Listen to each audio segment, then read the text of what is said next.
following is a Goulash Media production. goulashmedia.net. Welcome to the System is Down.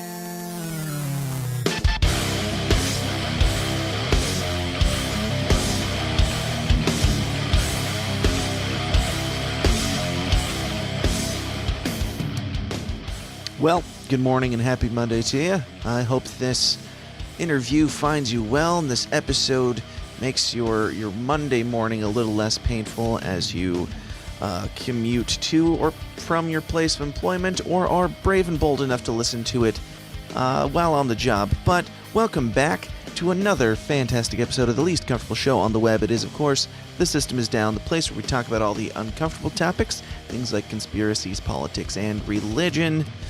If you're new here, welcome to the show. Welcome.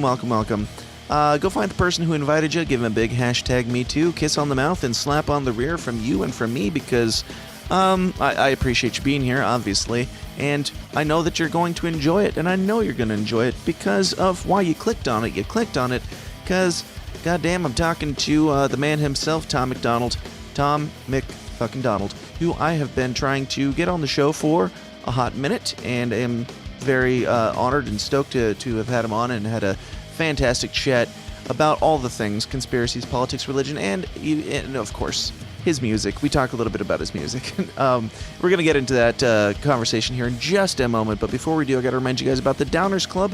The Downers Club is it's what keeps the show going and growing and getting bigger and better and more beautiful every single week for you and your beautiful, greedy little ears and eyeballs. It is our Patreon program that you can join by going to patreon.com/thesystemsdown. And in doing so, for as little as $5 a month, you will get weekly bonus audio and video content every single week, including my extended interview that I did with Tom Macdonald. So if you want to hear that, stick around after the episode. I'll talk about it a little bit more, but otherwise you can just go to patreon.com/thesystemsdown. All right, I don't have much here for the beginning. Tom Macdonald, you either know him and you're stoked about this, or you're, I guess, tuning in because you want to be offended because you're offended by his music or whatever. More than likely, I have a feeling you're here because you just love him, you love his music, and you love everything that he's talking about. That's my case. I'm just going to assume that's your case. If not, then that's your problem. Let's wad some panties and ruffle some feathers. Here's my conversation with the great Tom Macdonald. Let's get weird.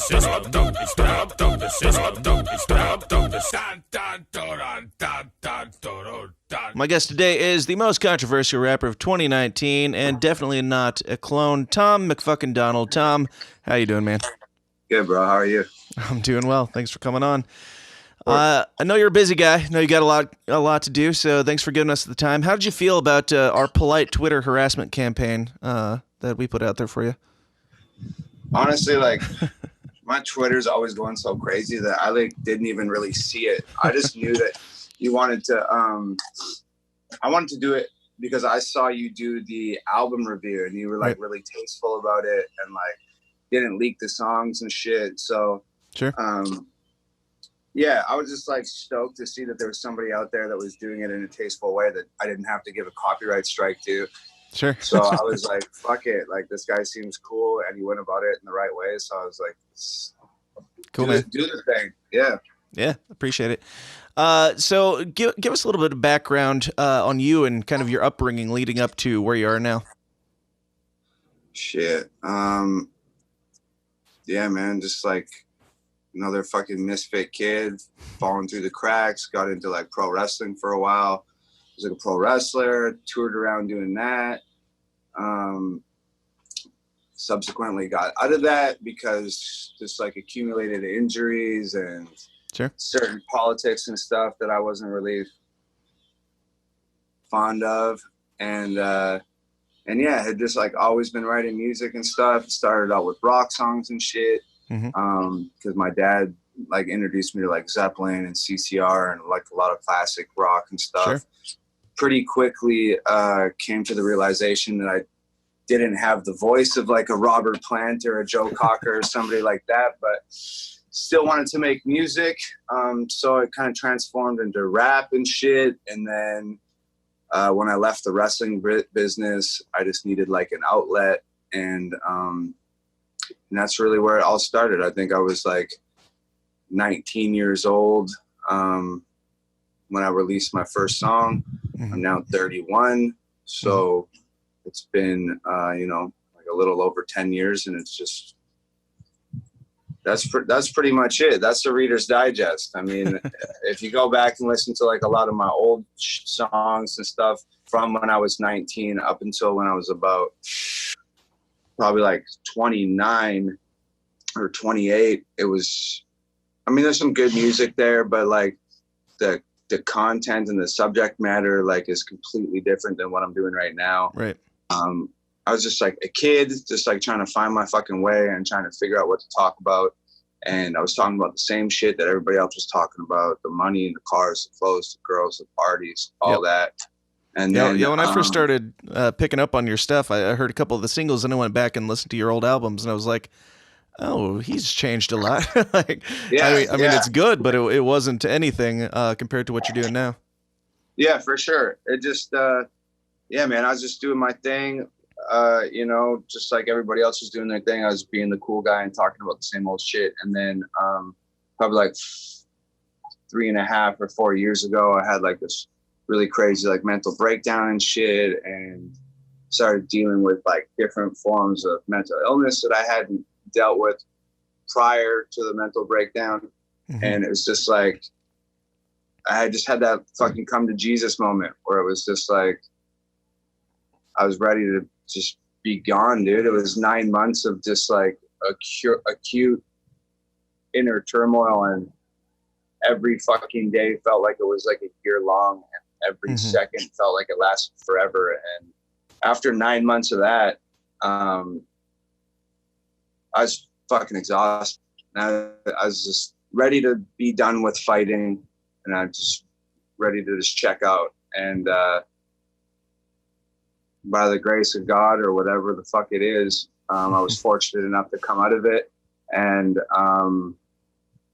in those like moments, dude, you find out what's really important to you. You find out like who you care about, what you care about, what you want to talk about, where you want to put your energy and shit like that. So I just had like one of those epiphanies that you hear people talk about. It was just like all of a sudden everything clicked, and I was like, this is what's important to me, and this is what I'm going to talk about. And now we're here, dude. So that's the long and short of it anyway. Sure. So God came down and he said, hey, I'm going to pull you out of this and lead you on the right path to pissing everybody off, right? That's it. I don't know if it was God, but something reached out and touched me. Sure. So, yeah. So at what point in all this did you end up moving to the U.S.? Because you were initially Canadian, right? Right. Well, I'm still Canadian. But I initially did live in Canada. I was back and forth for like 2 or 3 years. And then I started having like all these crazy problems at the border. They were holding me for like 11 hours, holding me for 8 hours, holding me for 6 hours. Every time I crossed the border, it was just like a huge fucking headache.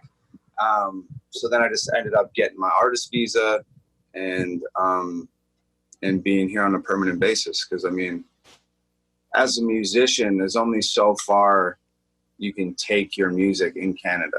There's world-class people there as far as producers and video directors and composers and writers and artists. There's world-class people in Canada, in Vancouver, where I was. And it was a really great place to like hone your craft and get it to like an industry standard, industry standard level. But there's no industry there, pardon me, to present it to. So my whole thing was like, I'm going to move to the U.S. Where there's record labels, where there's managers, where there's agents, where there's an industry, where there's a real music industry. I'm going to tell them all to go fuck themselves, right? Yeah, so that was the plan, was to come and kind of align myself with those guys. And then I got out here and took the meetings and read the contracts and did all that. And I was just kind of like disenfranchised by the whole thing. And I was like, oh, you know what? Actually, fuck all that. 2 times. I'm going to do it myself. So, yeah. Sure. Yeah. Do you think some of the messages that you're putting out now, like the more controversial stuff, would that even be acceptable in Canada now? I don't know how things are up there with free speech and all that. Yeah, of course. Canada's freer than the United States. Sure. Okay. Well, you hear people like I don't know, like Stephen Crowder and people who are formerly Canadian or still Canadian, formerly from Canada, and saying free speech is more squashed up there. But I don't know. I'm not from there, so I never experienced it. Sure. Like, you guys have the Constitution in Canada. There's the Charter of Rights and Freedoms, Mm-hmm. and it essentially covers the exact same shit. With the exception of a few things like the Second Amendment, the right to bear arms. Canada doesn't have that. But Right. they have freedom of speech, religion, expression, all that type of shit. So, yeah, like, I don't know. I never experienced it. I was in Canada when I'm kind of fuck the system now and anti organized anything, whether it be religion or Mm-hmm. government or whatever it is. And I was always on that same type of shit in Canada, and I never had anybody try and shut me up. I never had any problems. So Yeah. Gotcha. So you talk about things like religion and politics a little bit in your music, but you don't say like hard stance on things necessarily. What are some of your like deeper thoughts on those things? Well, that's pretty loaded. Like, I don't know. As Sure. far as like politics, religion, to me, it's just like, these are man-made like substructures of like a much larger system that are essentially just created to like divide people and organize people into different groups. And I mean, it's all bullshit, dude. Sure. It's all bullshit. And like, Yeah. honestly, like, if I was at the top of the food chain and I was running the world and I needed to keep control of people, it's exactly what I'd do. Right. I'd be like, okay, cool. So let's divide people by race, political ideologies, religion. It's just easier that way. It provides you the opportunity to pit people against one another. Instead of everyone's focus being on you, everyone's focus is on each other. So it's just like, I don't know if it's as big and evil as like a lot of people think that it might be. I'm sure there's definitely some less than righteous intentions there, but it's really just common sense at the end of the day. It's Right. not some big fucking crazy conspiracy. It's just like, just look at it. What would you do if you had to keep control of 8 trillion people, Sure. So you start compartmentalizing people, and so you don't have to be the bad guy. You can make everybody the bad guy and they fight amongst themselves. It's just Right. the way that it goes down. Which in a way is a conspiracy. I mean, they're conspiring for something, and that's it. Only makes sense to divide and conquer. Yeah, exactly. Like, I just order out of chaos, right? Like, Right. I'm in conspiracy in the sense of a lot of things get labeled as a conspiracy, like, because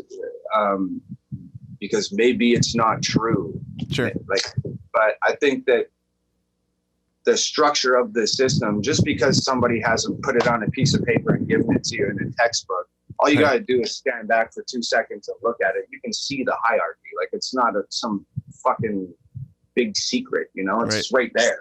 So Yeah, you're speaking my language, man. It's pretty much what this show is birthed out of. But so you do talk about some more conspiratorial stuff on your album, and actually your latest single, "Cloned Rappers," is a little bit more on that side, which you haven't, Right. to my knowledge, delved into much before this album. What are your thoughts on some of the YouTube conspiracy rabbit holes? Do you dig it? I mean, obviously you dig into it at least a bit because you talk about it. So what are your thoughts? Yeah. I used to dig into it a lot when I was a kid, when I was younger. Like, there's like stuff I can't even talk about, bro. Like, I met with people and like I was really like looking into stuff, certain fraternities and certain, like, I was looking into shit deeply, and Okay. I wanted to know about these things so badly that I was like putting myself in the line of fire essentially to get the information because I wanted to know. I was curious. Mhm. So I went down a lot of those rabbit holes as a kid. Just the secret societies and like wild shit, flat earth, hollow earth, reptilian fucking politicians, Illuminati, cloning rappers, satanic presence in the music industry. Like, I went down all those roads. And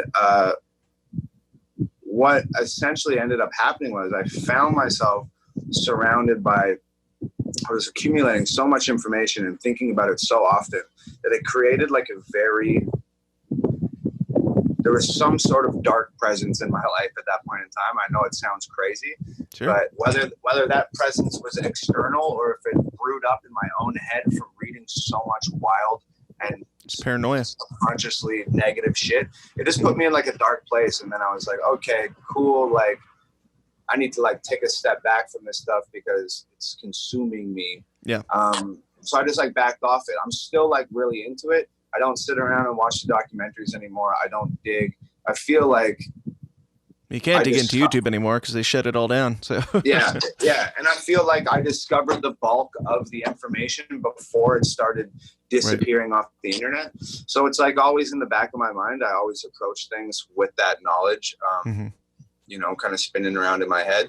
But I don't really dig that much anymore, just because I'm so fucking busy, and B, the first time I really dug, it didn't do anything good for me except create paranoia and questions and unrest in my soul, you know? So, but I'm into it. That's why I'm doing the things like clone rappers and stuff. Because to me, it's like, whether you believe in flat earth or whether you believe in clone rappers or whether you believe in reptilians or aliens mining fucking our fear to create power, like whether you believe in any of that shit, it's just like, isn't it more like fun and more exciting? Doesn't it make life more colorful to at least entertain those things? And like, I sit around, like for years I would sit around and I would download on my iPad like all the newest like theoretical physics textbooks and I'd read that shit. And when you read theoretical physics textbooks, it's really odd because a lot of the things that science is saying in those textbooks tie directly in with the crazier conspiracies that are like on YouTube and stuff. So it's just like, it's more fun, it's more exciting, it makes life more colorful to at least entertain the ideas. And where I was going with the textbooks is the more research that these people do and the more they try to learn about our reality, the more questions they end up having. And the more things they disprove that we've believed for 50 years. So it's just like, I don't think anybody really knows anything about what the fuck is going on out here. So why couldn't it be like a race of reptilians running the human race as slaves? Or why couldn't it be a flat earther? Why couldn't it be, you know, not that I 100% believe in those things, but I don't write anything off because it's just, I think that's like an awful part of our culture as like a society. We hear like a crazy idea and then we just write it off. And it's just like, no, that's not possible. And at the same time, it's like there's millions of people fucking running around that believe, you know, the Son of God was nailed to a cross or Moses turned a fucking river into blood. Like, what's the difference between that and all the new shit that's coming out? The Bible that's just completely reasonable older. Craziness. Yeah, it's just that it's older and it's been around for longer and like it's had its chance to dig its claws into people's minds. So, I mean, relatively speaking, none of this new shit is any crazier than a lot of the religions that have been around for fucking thousands of years. Absolutely. And nobody wrote that off, so I'm not writing anything off. I'm just looking at it with an open mind and I'm laughing at some of it and I'm thinking about some of it and, you know, I'm making rap songs about some of it. So yeah, that's why you're perfect for this show, man. I mean, that's what I say all the time. It's like, the only thing that you know is that you can't say anything for certain. Like if you think you know something, you can hear somebody say flat earth and you can say they're retarded, but do you know anything about the actual theory, or are you just saying they're retarded because that seems the easiest because of what you learned in school? Yeah, I think a lot of it is like easily like disproved and stuff, but at the same time, it's just like, I never fucking been to space, bro. Exactly. Yeah. I never turned around in a spaceship and looked back at the planet Earth. I don't have any perspective other than like what I read in books and what I see on Instagram and what I see on TV. So that's just really it. Unless I see it with my own eyes, I touch it with my own two hands. It's like, sure, there's a possibility. It might be slim, but there's a possibility. Sure. Yeah, we don't need to spend too much time on this stuff, but I do want to get your thoughts on one thing in particular because people know that I'm kind of obsessed with it. What have you dug into the moon landing? What are your thoughts on that in particular, the initial moon landing?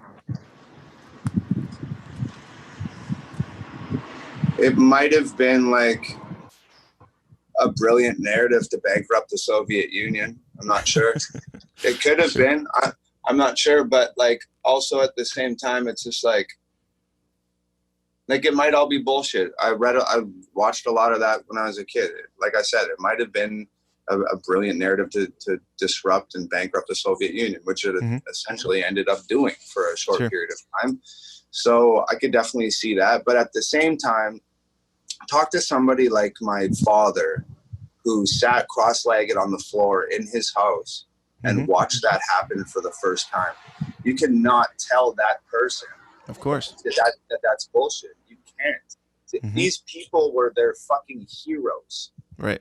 Like they refused to accept that. And I totally get it. It's the same thing like with the 9/11 shit. Everybody says it's an inside job and shit. Like maybe, okay, but go to the 9/11 memorial and look into the eyes of the people that are standing around that lost their fathers and their mothers and their brothers and their sisters. I think it's fine to sit around in your house and talk about it with your friends, but it's a completely different fucking deal when you meet these people in person. Whether it was an inside job or not, it is very fucking real to the people that were affected by those things. So, and you hear the conviction in the words, like my dad about the moon landing and stuff. You hear the conviction and you can see it in their eyes. There's fire there. And it's like, it's very convincing. Even though the evidence against those things is very convincing, when you talk to somebody who was there at that point in time, their side is also very convincing. So it just leaves me just being like, well, shit, like. Right. Well, that conspiracy in particular was like, it's a positive one. It's like a big morality boost for the country to think, hey, we're the only people who did it ever. It's something like 9/11. Like if you dig into that, that's offensive because you're saying that, you know, whatever you're saying. Sure. But I find the moon landing one in particular to be really interesting because I don't know, there's a lot of things to it that make a lot of sense. But if you personally had to put money on whether or not man has walked on the moon, what would you say?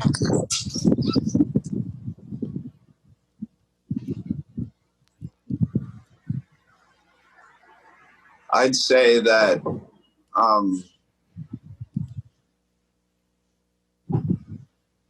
there definitely may have been men or women that reached the moon, but I would put my money on the stuff that was televised and the story that was told was probably all bullshit.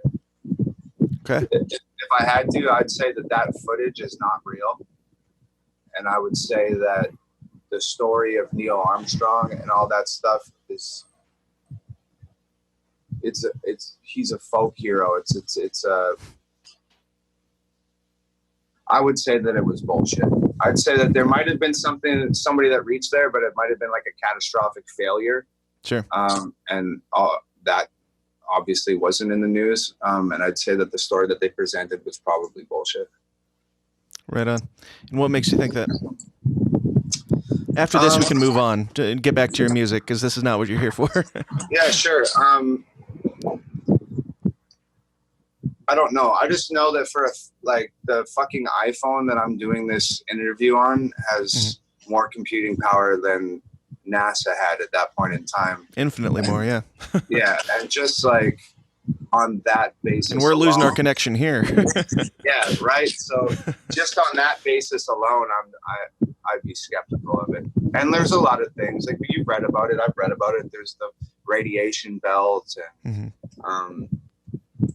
just there's lots of little details. You've seen the video where they said, oh, we're like orbiting in space. And then he forgets to turn the camera off and pulls a piece of cardboard out the window. Yep. And then you see they're actually like in low orbit. They're not as far away as they said they were. It's just, you know, There's a lot of fucking evidence that adds up against it, man. This is what it is.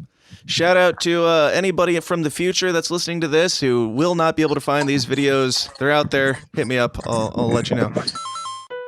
Hey guys, this is Dan's wife, Kayla. I just wanted to interrupt this podcast to let you know that he puts a lot of work into it for currently no monetary profit. And he has a family to feed. To do so, he runs his own media business called Goulash Media. Dan has a crazy creative brain that makes him uniquely able to take your project, whatever it may be, and make it the full package. So whether you're in need of graphic design, logos, branding, commercials, wedding videos, podcast jingles, music production, music videos, merchandise, websites, pictures, or what have you, contact Dan and he'll seriously make you look and sound awesome. For more information, just go to goulashmedia.net. That's goulash, Goulash, media.net, where Dan caters to the little guy with the big vision. Anyway, back to your shit. You're controversial on all levels. You call out the rap community, call them popular addicts, and calling out the big pharma and all that stuff. Is there something in your life personally that pushed you to having these strong feelings about those topics, or is just from observing? Well, it pretty much goes back to that, just like the mental breakdown that I had, and just like you know, we all have certain like thoughts or feelings about, you know, the industries that we're in, or other people, or politics, or whatever it may be, and we kind of like suppress those feelings for fear of ridicule, and and we don't want to sound like we're crazy and stuff, which I understand. I mean, a lot of this shit that I just said to a lot of people is going to sound crazy, but like, right. I don't give a fuck. Like, I just, after that mental breakdown, like I said, I learned what was like important to me, and I don't fear opinions of people. Think of me what you will. Think that I'm an asshole. Think that I'm crazy. Think that like I'm fucking a drug addict. Think whatever. Like, it doesn't fucking matter to me. Like, I know who the fuck I am.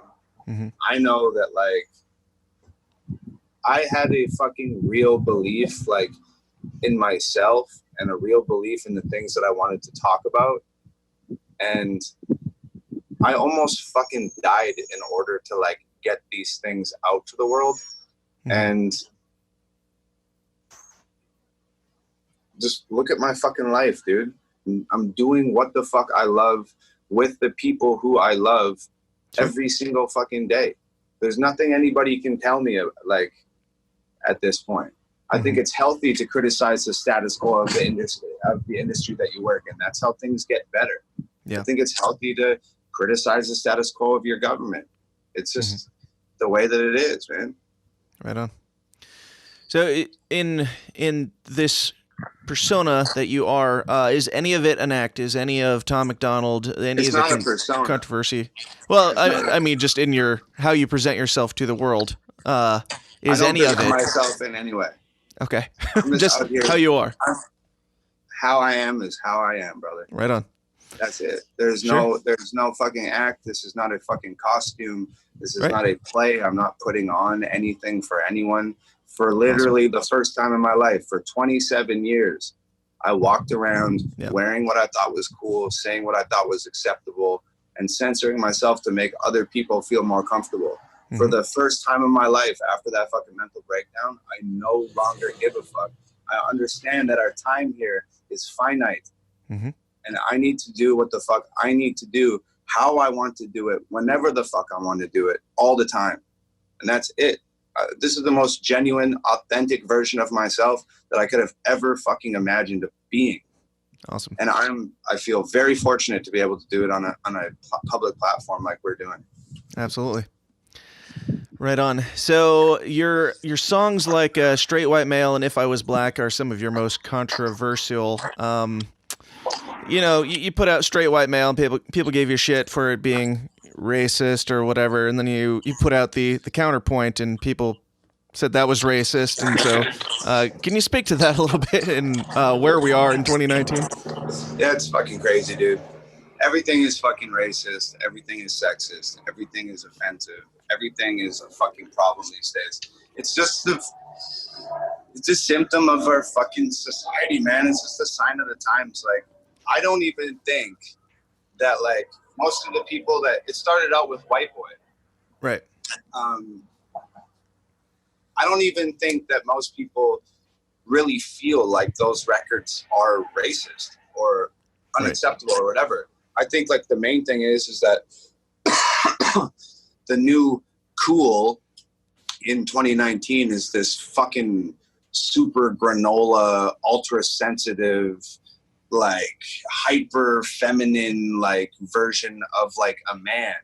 Sure. And I think that, like, really what it is like, it's not that people feel that this is racist. It's that people feel like, hey, this guy doing something that might be seen as unacceptable by today's standards allows me a platform to stand up on behalf of people who might be offended and speak up for them, because I'm a fucking savior. Right. So on behalf of everybody who's offended by this, you're a racist, you're a sexist, you're offensive. And it's just this self-serving thing where people are just like, use your content as a platform for themselves to stand up and be, look at how righteous I am. Look at how sensitive I am. Look at how, compassionate I am for other people's problems. And it's just like, because that's cool now, is to be like super accepting and super universally palatable. Sure. And it's just like, it's fucking lame, dude. Like, shut the fuck up. That's why I released Straight White Male. If you didn't give a fuck about White Boy, I would have just been like, great, I said my piece on it, let's move on. And then everybody was like, like, the last person that needs to talk about racism is a straight white male. Nobody wants to hear that perspective. And I was like, oh yeah? Well, I got here's some more of it. Yeah. So, right. Yeah. Yeah. So If I Was Black, the follow-up, did you plan that going into Straight White Male, or was it just kind of a response to people's reactions? No, fuck no. That song wasn't even a response to anything. It's weird. Like, this is the true story of how that fucking song went down.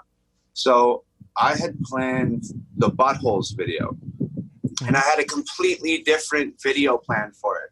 It was going to be this talent show, and there was going to be like all these kids, like there was going to be like a really nerdy kid doing a terrible dance, and then there was going to be like another kid spinning plates on sticks, and it was going to be like this really fucking awful talent show. And then I was going to be sitting side stage, and this kid was going to walk off after doing this performance, and I was going to be all nervous and shit, and he was going to put his hand on my shoulder and be like, hey, don't worry about it. Just picture everybody naked. And he was going to be like a 10-year-old kid, and then that was going to give me the confidence to walk up, and I was going to shuffle over to the microphone and, bop the mic and say like, hi, my name's Tom Macdonald. I'm here to sing you a song. And then I was going to do Buttholes, and the judges were going to be disgusted, and there was going to be all these really stereotypical characters. There was going to be a Native American dude and a Mexican dude and a priest, and like all these really stereotypical characters, like sort of like who the fuck did that song? YMCA, the Village People. Right. So it was going to be characters like that, and then they were all going to join me on stage, and it was going to be this big party with the kids. We're going to be dancing. It was going to be this big fun thing. So I had like rented the fucking theater and planned the music video and got the extras and blah, blah, blah. It's sunk like fucking $2,500 into this thing. The day before the music video, I take my girlfriend shopping, and then we're sitting in this pizza shop and we're eating pizza.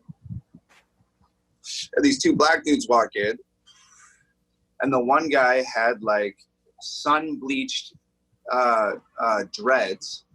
And he had like taken the two front dreads and tied them around the back of his head to keep all the other dreads in place. And I said to Nova, if I was black, that's exactly how I would do my hair, because it just looked so fucking cool. Sure. I was like, that's dope. If I was black, I'd do my hair like that. And then I just had like an aha moment where I was like, what a fucking interesting thing to say. What an interesting thing for a fucking white dude to say. If I was black, this is what I would do. So then I just finished my pizza, and I said to my girlfriend, yo, we got to get home right now. I just had a brilliant fucking idea. We got to get there. So I came home, I fucking recorded the song, and canceled the fucking buttholes video for the next day and ended up planning that video, shooting it like 4 days later, and then doing buttholes afterwards, which turned into a completely different fucking video. Right. And that's the story of that song. It wasn't premeditated. It wasn't anything. It was actually the opposite. It was very fucking sporadic and like spontaneous. And it's funny because a lot of people think like, oh, he's like speaking on behalf of like black people, right, and that's not acceptable, and da da da da. But that's not what the fucking song is. The song is, if I was black, right, how would I feel about certain things? Whether right, those things are true or false or facts or not relevant, it doesn't matter. Like, if you really believe that black males are prosecuted more often and more viciously than white males, it doesn't matter if you believe those fucking things or not. It doesn't matter because you're not them. So it just doesn't matter. right. So I'm saying, if I was black, that's probably how I would fucking feel. Right. Whether that's truth or not, that's how I would fucking feel. And that's where the song came from, and that's how it came about. Sure. Yeah, that's something I pointed out in the review. It was like, people instantly came out and they're like, oh, he's speaking for black people. He's saying that black people all feel this way. And I'm like, well, I didn't relate to everything he said in Straight White Male, so I don't know like why you feel like every black person is being spoken for here. He's People talking about just himself. People just like to cling to shit. Like I said, it gives them a platform to feel righteous about a cause. They can stand up and bitch on the internet. Like, a lot of people had an issue with the first line. If I was black, probably wouldn't fuck with anyone who's white, because that slavery shit would honestly always be on my mind. And like, a lot of people are like, yo, like, all black people don't hate white people, and like a lot of black people don't fucking, aren't in their feelings about the slavery shit anymore, and like da da da da da. And I'm just like, okay, fine, but like, you don't understand that like there are people in my life that pissed me off 15 fucking years ago. Right. And still to this day, I will not fucking talk to them. I will not answer a fucking text message. I will not answer a phone call. I fucking delete them off my friends list, because I'm a fucking bitter motherfucker when it comes to shit like that. Sure. I take this shit super seriously, and I hold grudges, which is unhealthy, but it's just the way I am. And because I know that's the way I am, I'm saying, if I was black, that slavery shit would honestly always be on my fucking mind, because that's the type of person I am. I could not see past that shit. Yeah. So, whatever, man. If they don't like it, fuck them. Yeah. Speaking of, holding grudges, let's talk about things like hitting a woman. So when you put out these songs, like, are you calculating which songs are going to be on the album, which ones are going to be released to the general public, or is it just kind of like whatever comes out, or how does that work? Honestly, like, I keep giving these long-winded answers and shit, which is probably good for people that want to hear me ramble, but I was a pro wrestler for a long time. I look at everything in life like pro wrestling. A good pro wrestling match tells a fucking good story. It's good versus bad, and it's like, this is the way a wrestling match works. The good guy and the bad guy start. The good guy gets over on the bad guy. The crowd comes alive. Yeah, we love that guy. Then the bad guy does something underhanded. He pokes him in the eye or hits him in the balls when the ref isn't looking, and the bad guy takes over. And he starts beating up the good guy, and the crowd's getting angry. They're like, fuck, I hate this guy. I don't want him to be winning right now. And the bad guy keeps pummeling him and puts him in a chokehold. And the people are coming alive, and they're screaming, get out of the chokehold, kick his ass, blah, blah, blah. And you keep keeping that good guy down until the moment where the crowd is so fucking angry that they're about to come out of their fucking seats and jump the rail and beat the shit out of you. And in that moment, that's the perfect time. You fucking put the guy in a chin lock and you say, okay, make your comeback. And the good guy comes back and the crowd fucking erupts, and then there's a finish to the match. It's story-driven entertainment. So to me, I write all the fucking songs, and then I'll release a song like White Boy, or I'll release a song like Hell of It, or Everybody Hates Me, or whatever. And I just think, in the story of my career, what needs to come next? Out of these 15 songs that I've wrote, what needs to come next? What is the next chapter in this book that I'm writing? Right. So after white boy and shit like that. The internet was so angry. Obviously, it's everybody hates me. It has to be. It's the fucking next chapter of the book. Sure. So that's how I go about things. It's just like, and you there? Sorry, I just had a call come in. I just ended it. So that's what you'll see in this next video that I'm releasing, and I'm leaving for tour in next 3 weeks. So the next video is going to come out before I leave on tour, and you'll see that clone rappers happened, and you will see this next video that comes out in this next song is the perfect part of this story. Nice. Because you can imagine the things that are like, and I know you know this fucking song that's coming out next because I watched a review. Do not fucking say it, but like a lot of fucking people in the comments on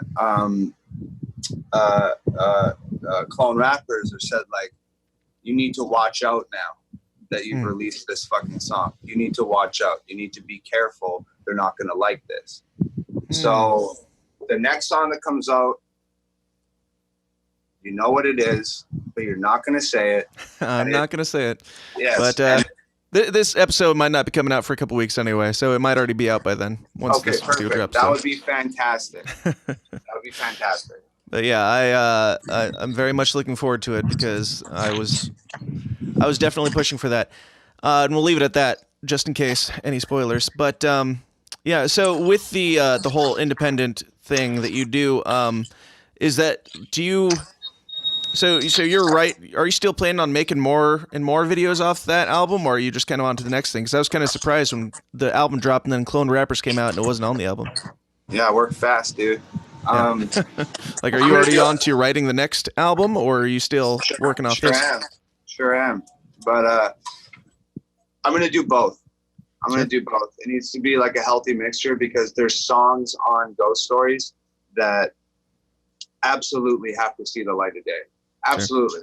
In video form. So those will definitely come out, but it's gonna be like a pretty healthy mixture of like, these are my favorites off the album that I think deserve to be out, and complementing that will be new stuff. So right on. Yeah. So I gotta ask, Tom, why do you hate Mac Lethal so much? Good old Papa Mac. I don't, man. Like I don't have any like, feelings about it at all. It's funny. Sorry, I just got a text message coming. Sure. It's funny though the way it all went down. Like it was kind of fuck. I got another one. Hold on. Yeah, okay. It's just funny the way it went down, man. Like it was like perfect timing for me because I had just released Straight White Male, and then he talked shit about Straight White Male, and said he didn't talk shit about Straight White Male, and then all the backpedaling and bullshit. And it was just like perfect for me because I was fucking bored and I was just sitting around like I just released a video. I don't have any plans to immediately release anything else. So this gives me an opportunity to just talk shit. Sure. And like I've never done it before. It was like a new thing for me. So I was just like, oh, this will be fun. Let's do it. It's funny because people ask me about that all the time. And it's like, I don't have any like ill will towards the guy. I don't have any bad feelings about the whole thing. At the end of the day, like I think it was good for both of us. Yeah. And like, I don't know. The only thing that I have to say about it is like, he ran around and like told everybody that he won and proclaimed himself as the winner and like all that shit. I never did any of that. If there's one thing that I know like for sure, after a fight, after a war, after a rap battle, after an altercation of any time, you know who runs around and tells everybody they won? The fucking loser. Right. So that's really it. That pretty much sealed the deal for me. Sure. Yeah. Do you feel like in general, like rap battles and beefs, like MGK and Eminem and all these things, do you feel like they help careers in the long run, or do they just give like a spike of attention for a second? No, I think they help careers in the long run. Absolutely. I think that the Eminem and MGK thing is like a little bit of an anomaly. I think that I think that Eminem fans are so diehard Eminem fans, and they'll ride for him no matter what. Sure. It doesn't matter how hard Machine Gun Kelly comes. It doesn't matter how well written his bars If are. Eminem came out under a surname and attacked himself, Eminem would still win because they would. It doesn't matter what he does. Exactly. Still. So like, I don't know. I think something like that, in like somebody that's, it's a little bit of an anomaly. I think that might have hurt Machine Gun Kelly in the long run, but I think that's like the 1 percentile. I think like 99% of the time, as far as like rap battles go and stuff, I think it's pretty much good for everyone. And I mean, I'm sure a lot of people found out about Mac Lethal like through me that didn't know about him. That's a comment that I saw. Who the fuck is this guy? And I'm sure a lot of people said the same thing about me. Thanks, brother. I think, a lot of people found out about me through Mac Lethal too. So, and I'm sure a lot of those people are going to fucking stick around. Maybe not all of them, but some of them will. So in the long run, I personally enjoyed both beforehand, and I actually sent both videos to a friend of mine right off the bat, and I was like, "Oh, it's so cute when mommy and daddy fight. It's so enjoyable for the rest of us." Yeah, so I don't know. Giving the people what they want. Yeah, people got entertained. We had fun. Like I think, it was good. Cool. Right on. So let me see. Let's talk about fake fans a little bit. The definitely the funniest song on the album. Were any of those straight like rips from YouTube or just inspired by?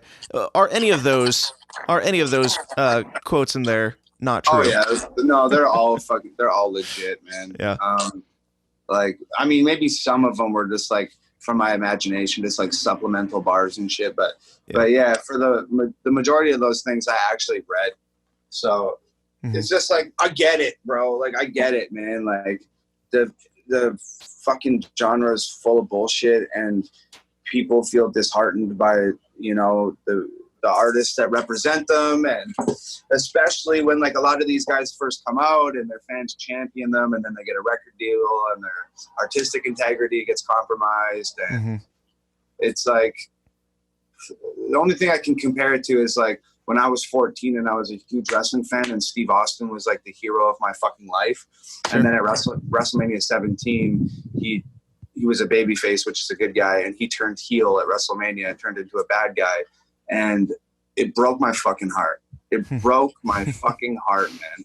So I get it. So I'm the fucking babyface right now, and people are loving it and stuff. And they're investing their time and their energy and their money into me.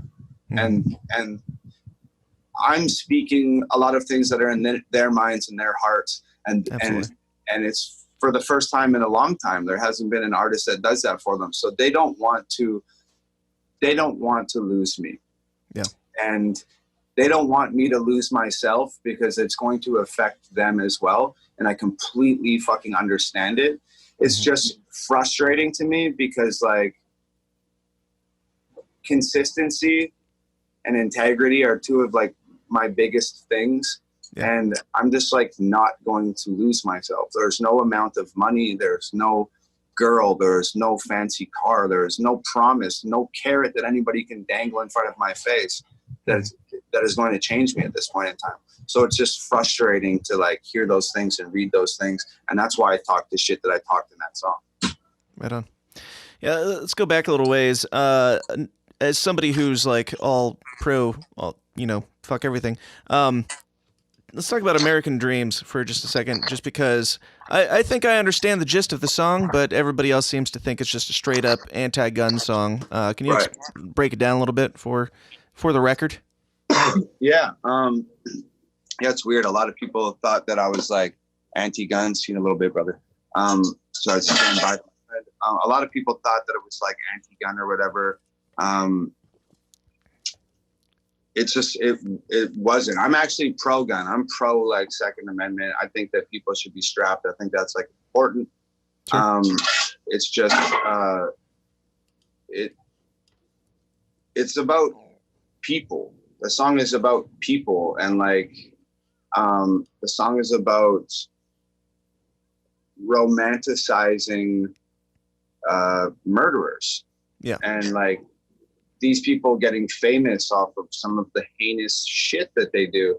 And like you go into any like death metal store or any, you know, like pop culture shirt store, and you see like fucking Oswald and fucking Manson and Right. Charles Manson. Like you see Charlie Manson and all these guys on t-shirts, and their sort of legacies have been like romanticized to people. And it was more about like the morals of people and the compassion of people. Mm-hmm. It was about that. It wasn't about guns. It just guns tied into it because there's a lot of fucking idiots running around with guns. Right. But that's what it was about to me. But like, I'm like the first person to stand up and say like, people should have the fucking right to bear arms, and there shouldn't be anything that can fucking compromise that, period. Sure. So absolutely. But that's the worst part about music, man. Whether it's American Dreams or White Boy or whatever it is, like, I know what my intentions are, dude, but once it's out of my hands and I give it to the rest of the world, sometimes the fucking psychology of the message gets distorted, and there's not much I can do about it besides sit back and roll my fucking eyes. Well, it's not like you've ever made a song that people haven't taken the wrong way, so it's to be expected. Right? Yeah. So you call your fans Hangover Gang. What's the meaning behind that? Because when I first heard it, I thought, you know, this is a bunch of douchebags who just drink all the time and they get hungover. Okay, whatever. We were a bunch of douchebags that drank all the time. All right. I don't know. Like, I came into the game late, so I don't know. That was fucking great. Just a bunch of us, whiskey and motorcycles and strip clubs and chaos fucking for a while. It was fucking great. We had the best night of our lives every single fucking night, man. It just so happened that like, that's why the mental breakdown is the worst thing that ever happened to me. It's also the best thing that ever happened to me. Because when I had a breakdown, I quit smoking weed, I quit drinking, I quit fucking partying, I quit hanging out with people that I didn't really care to hang out with. And it just, you know, changed the trajectory of my life in such profound way. But the soul and the spirit behind Hangover Gang still fucking lives on in me. And it's like, now it's not about getting fucked up every night and drinking like it's our job and doing burnouts on motorcycles, but the spirit of, I want to have the best day of my life every single day, or at least as often as possible, still lives on. That's what this whole thing's about. So it's morphed from people that drank and partied to have a great time to people who are struggling with mental health or struggling with certain things that are going on in their life. Just out here trying to fucking survive life every single day is difficult. So it's just turned into just people, a community of people that you take care of one another and try to ensure that themselves and the people around them have as good a time as humanly possible, as often as possible. So, yeah, right on, man. I love it. Yeah. What are your plans coming up here? You said you got another tour. You're working, you know, ongoing on an album and new videos and stuff like that. Is it just, you know, continue the cycle, see where it goes, or what's the plan? Yeah, I mean, the like one thing that I hate to keep going back to the breakdown thing, but it just is what it is, and it's taught me that like every fucking day is a blessing. I hate that fucking word, but every day is a gift. And so I don't make big grandiose plans or long-term goals. I know what I want to do today, and that might change tomorrow. And I'm not into making plans in my head, because that's how you make mountains out of molehills. I know what I want to do today. If tomorrow I don't want to do that, then I'm not going to fucking do it. So I'm writing an album. I'm putting videos together. I'm going on tour in 3 weeks. I'm going to announce another tour early next year. And like, that's really it. And those are the things that I deal with day to day. And that's really it, dude. A lot of, you know, it's like every fucking time, dude, you go sit down with like a label or a manager or something, which I haven't done for years now, but I used to go all the time. And they're fucking, I guarantee you, dude, ask any fucking artist that meets with these people, they always ask, well, what's your 5-year plan? What's your 10-year plan? And it's just like, shit, bro. I'm just trying to fucking survive right now. I don't know if I'm even alive next week. So just like, I don't know. One day I want to be fucking Zeppelin. I want to be the Beatles. I want to be fucking Janis Joplin. Are you planning on making more substantial hits that everybody loves generally? Yeah. Yeah. Like I want to do this shit. But as, you know, as for minute details and specific ways this machine's going to continue running, I don't know. I make those decisions when it's time to make those decisions, in the moment where those decisions are crucial. And that's it. Right on. Well, cool, man. Well, I know that you're busy. I know you got a lot to do. Would you mind sticking around for just a little bit longer and giving us a little bit of bonus for the patrons after we're done here? Sure. Cool. Well, Tom, it's been an absolute blast, and thank you so much for coming on. Go ahead and tell everybody where they can find out all the shit about you and your albums, Hangover Gang, all the videos and everything you got going on, man. Cool. So I hope everybody enjoyed it. My name is Tom Macdonald.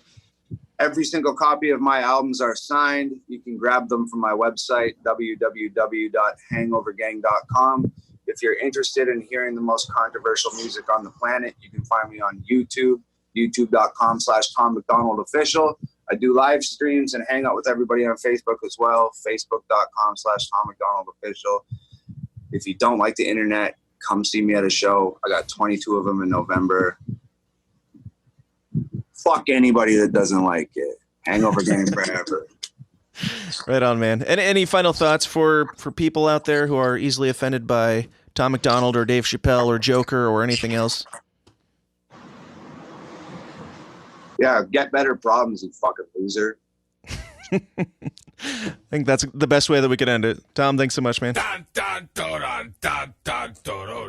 Hey guys, thanks for sticking around to the end. I hope you enjoyed my conversation with Tom Macdonald as much as I did, and I certainly did.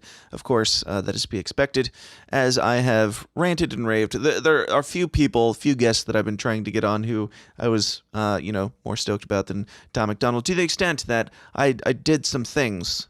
I did some things to get his attention. I emailed him quite a while back, the first couple times, and got no response, and then I was, I got to the point where I said, I'm just going to see what else I can do to get this man's attention, because he's perfect for the show. I'm sure you agree by this point that he's perfect for the show where we talk about conspiracies, politics, and religion. Who better than to have the most controversial rapper of our day and age on? Who better to have on than, man, it's tired out here. But I do want to give a shout out to some people who assisted in my ways of getting him on. So I emailed him, and then I did the review of his album, and I figured that might get his attention a little bit because, since you can only buy the album in hard copy, there's not going to be too many reviewers reviewing it because most people aren't willing to buy hard copies. But I'm not just a reviewer, I'm a fan of his work, and I was buying it for my own listening pleasure. And I thought, since I'll be probably one of the only ones reviewing it, let's just go ahead and dedicate a whole episode to it and pepper in a little, hey, Tom, come on the show. You'd be perfect. And that got his attention. I also want to give shout outs to people who took part in our polite Twitter harassment campaign. If you weren't there for it, I just sent out a message and said, hey, you guys, if you want to hear Tom Macdonald on the show, just go send him a message that says, hey, I started listening to you because of The System Is Down, and we would love to have you on the show. Looking forward to your music, blah, blah, blah. Just politely, but, enough people that maybe one of them will get his attention. I understand that it's not that many people because our listenership is not nearly remotely a fraction of what Tom's listenership is, and he gets tweets day in, day out, nonstop, that he does not have time to respond to all of them. However, we got his attention, at least to some degree, and obviously he came on the show. But I do want to give a shout out to everybody who joined that little campaign and made just a little bit of a push of effort to try and get Tom. So, the big thank you to these Twitter accounts: Simply Shod, Dead Skunk Racing, Nacho Slave, Ben Pangy, Liberty Hippie, Proud Truther, Jessica Swift, JB Bryant, and Kayla Small. Thank you guys so much for joining in, and I hope that it paid off, and I hope you enjoyed the conversation as much as I did. And again, if you would like to hear the extended interview that I did with Tom, where he answers a lot of the bonus, or answers a lot of the questions that you guys asked in the Downers Club members. We're getting back to that, what I talked about at the beginning of the episode. The Downers Club, our Patreon group. We also have an exclusive Facebook group that is nice little tightly knit community, just a nice little family where I put it out there and say, hey, do you guys... I asked if they had any questions for Tom, and of course everybody has questions for Tom because he's a very interesting cat. So I asked him those questions, and those questions were all answered. So if you want to hear that extended interview and bonus episode, you can do so by going to join the Downers Club for yourself at patreon.com/The System's Down. Again, that will get you weekly bonus audio and video content and all sorts of fun stuff. There's other perks and things. There's free shirts and stuff like that you can get.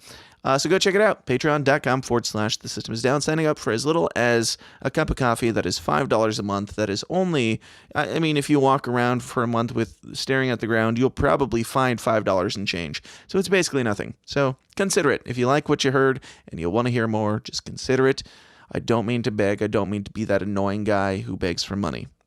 But every single penny that I get from you guys goes back into making the show better, getting it out there to more people so that we are able to get attention of bigger guests like Tom Macdonald and the person that the interview that I just conducted that's going to be coming out next week, which I'm not going to say yet who it is because I don't want to get this. This video already has enough of a high enough chance of being demonetized, so I'm not going to say who next week's is. But you're going to enjoy it. It might get our YouTube channel taken down, but all of your money goes towards helping me reach out there and get more interesting people on the show.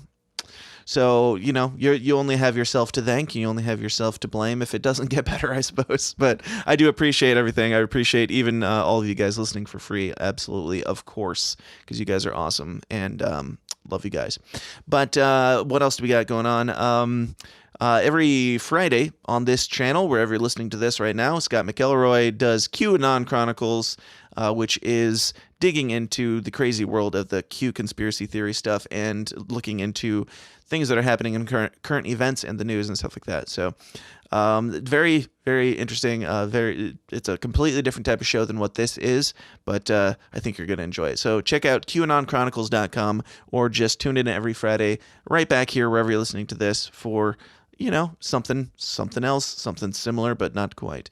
It's good stuff. I'm also working on a documentary about the moon landing. If you're not familiar, if you have not heard, it's called The Moon, the Myth, the Legend, Lunar Lore for Humble Dummies. And you can check out all the information about that by going to moonmythlegend.com. A lot of these interviews where I bring up the moon, probably I'll be taking some clips from some of those to incorporate into the story that I'm trying to tell with the documentary. So, Tom, you might end up in a documentary. I hope you're cool with that. Yeah, it's basically just digging into why certain people still think that the moon landing was fake, and other people really quick to jump to conclusions that those people are retarded, whether or not they have any information on the moon landing for themselves. So it's a big look into the human condition, why we think the way we do, why we come to conclusions, and I don't know why people are so outraged, I suppose, but check it out. First documentary that I've done. It's taken longer than expected, but it is in the works. Trust me, it is. Again, Lunar Lore for Humble Dummies is the tag. The Moon, the Myth, Legend, moonmythlegend.com. You can watch the trailer. You can check out the artwork. You can also pre-order your copy through the Indiegogo campaign, which is closed. It is finished, but it's still available if you want to pre-order your copy. It is there, and there's all sorts of merch packages and fun stuff there as well. Check it out. Do all the things that millennials do, the likes, the shares, the subscribes, the little bells, and the things that are supposedly going to get us in front of more listeners, but likely won't because we're getting more controversial as the show progresses and digging deeper into real life, which is scary to the powers that be. So do all those things, please. Help us try and overcome the algorithms and get this content in front of as many people as we can, not just for the sake of me and people hearing my beautiful voice and enjoying the show, but for the sake of a lot of the content I I honestly feel a lot of the content is important for people to hear, and it is becoming harder and harder to find. So, help it grow. Plant the seed and help it grow, like in Ferngully. And just do the likes, the shares, the subscribes on your YouTubes, your YouTubes, your Twitters, your Minds, your Gabs, your Facebooks, your Instagrams, and what have you. Wherever you found us, share it there, or whatever you use us on, share it there, because we're in most places. And if you look around in a platform that you don't find us on, hit me up, shoot me an email. I respond to all the emails that seem like real people. I respond to every single one at dan@tsidpod.com. If you would like to say, hey, I'm on this platform that you've never heard of, you should be there. I'm more than happy to do so. If you have any recommendations for guests or topics to talk about, or just show ideas, or if you have criticisms or hate mail or anything else, feel free to send them my way. You would not be the first to send me a nice little hate mail. So dan@tsidpod.com. That's it. I think that's it for this week. But do go out and, spread the message of uncomfortable conversation, spread the message of being humble enough to listen to other people and have an open mind. Because there are plenty of people out there. The majority of people in the world are smarter than you. The majority of the people are smarter than me. But it's not about being smarter or not smarter. It's about having different pieces of information, different pieces to the same puzzle. And that puzzle makes up this one giant truth that exists out there, but none of us have the entire puzzle, because I firmly believe that we're all here for a reason. We all have something to contribute to the fabric of humanity, and go be humble and listen to people and have an uncomfortable conversation with them. Know what you believe and why you believe it, but be willing to accept it if you find out that you're wrong. So listen and talk. That's what we're all about. Talk about all the things. Talk about the fun things. Talk about Tom Macdonald. Go share Tom Macdonald's album. That'll certainly spark some conversations with people. So if you're looking for something to talk about, some sort of controversial topic, just pull up a Tom Macdonald single and be like, hey, let's talk about this, because that'll get the wheels turning on some people's brains. Oh yeah, one more thing. Join the forum. The System is Down forum. I forget about it a lot of times. I don't forget about it, but I forget to talk about it on here, because that's pretty much all I use Facebook anymore for, is to converse with people in the forum, because the rest of Facebook sucks. There's a part of me that hates that we're still on Facebook in any capacity, because they can go kill themselves for all I care. By kill themselves, I mean the platform, not the people, not the Zuckerberg robot. But I hate the platform, but it does still have its values, and I'm trying to make those values more evident by having the System is Down forum, having these humble, open-minded, crazy, creative, fun, weird conversations in a nice little community. So just go to Facebook and type in the System is Down forum. It is a closed group, so you'll have to ask to join, but I'll let you in if you look like a human and not like Mark Robot Zuckerberg. Or you can just go to tsidpod.com/forum and follow the links, and it'll get you right there. But go join. It's completely free, and you can have these conversations with a bunch of other weirdos who enjoy digging into weird things, just like you do. Obviously, you do. Otherwise, you want to be here listening to Tom Macdonald, and you definitely want to be here this long into my outro rant and ramble. So thank you. Thank you all for listening. I appreciate you more than I can say, and I look forward to continuing and bringing you even more ridiculous content next week. And again, if it goes according to plan, it's going to be an edgy one. It's going to be a touchy one. It's going to ruffle some feathers. It's going to ruffle some panties and wad some feathers. So tune back in if you'll have me. Of course, I will be right back here first thing next Monday morning with some more uncomfortable content for you. Until then, ladies and gentlemen, and what have you, your dogs, your cats, and everything in between, please continue to question everything, stay uncomfortable, and I'll talk to you then. Thanks. This has been a Goulash Media production. goulashmedia.net. This concludes our broadcast day. Click.